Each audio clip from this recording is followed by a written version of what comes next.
Tired of dealing with annoying flies, fruit flies, and gnats in your home? The Zevo Flying Insect Trap is your ultimate solution. Don't wait. Check out the link in the video description now to get your Zevo Flying Insect Trap on Amazon and enjoy a bug-free home today. In 1944, many American young men were overseas fighting the Nazis during the final years of World War II. It meant mainly women and children were left behind and free to spend an afternoon at the Ringling Brothers and Barnum Bailey Circus in Connecticut, U.S. Explosions and fires were common in the cities bombed on both sides in Europe, but not in Hartford where the country's biggest circus had just pitched its tent. 80 years ago today, though, on July 6, 1944, the audience of around 7,000 witnessed a disaster just as horrific as wartime terrors. At least 167 people were killed, with hundreds of others injured, in the flames and the crush to escape when the whole thing burnt down, trapping them beneath the burning covas.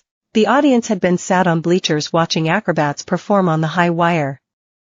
Lion tamers had just finished their routine, and the big cats were being ushered back to their cages using contraptions, which blocked some of the exits.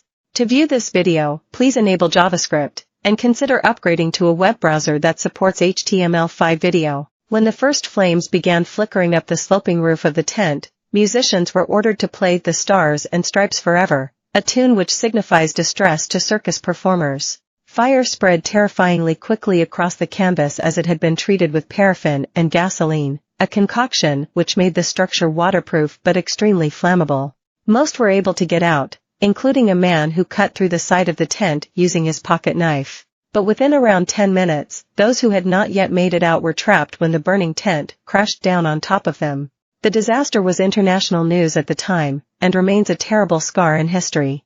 The cause of the fire is still unknown, with initial investigators believing it was caused by a carelessly discarded cigarette. In 1950, Robert Dale Segee, who had worked for the circus as a teenager, confessed to arson, saying he had seen a vision of a Native American on a flaming horse who had told him to set the fire.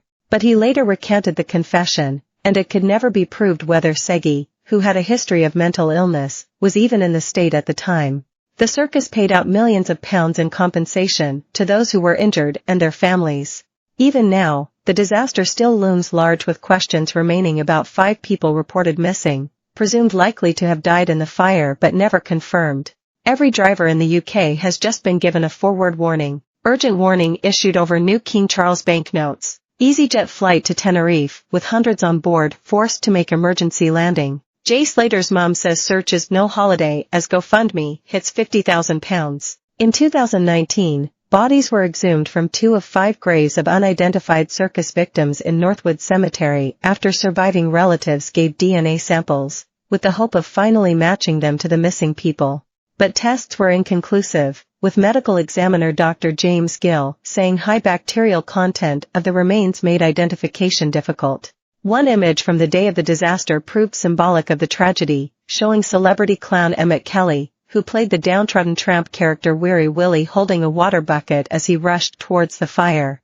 The brave attempt to help using something painfully insufficient came to symbolize the disaster as the day the clowns cried. Get in touch with our news team by emailing us at webnews@metro.co.uk. For more stories like this, check our news page. Privacy policy.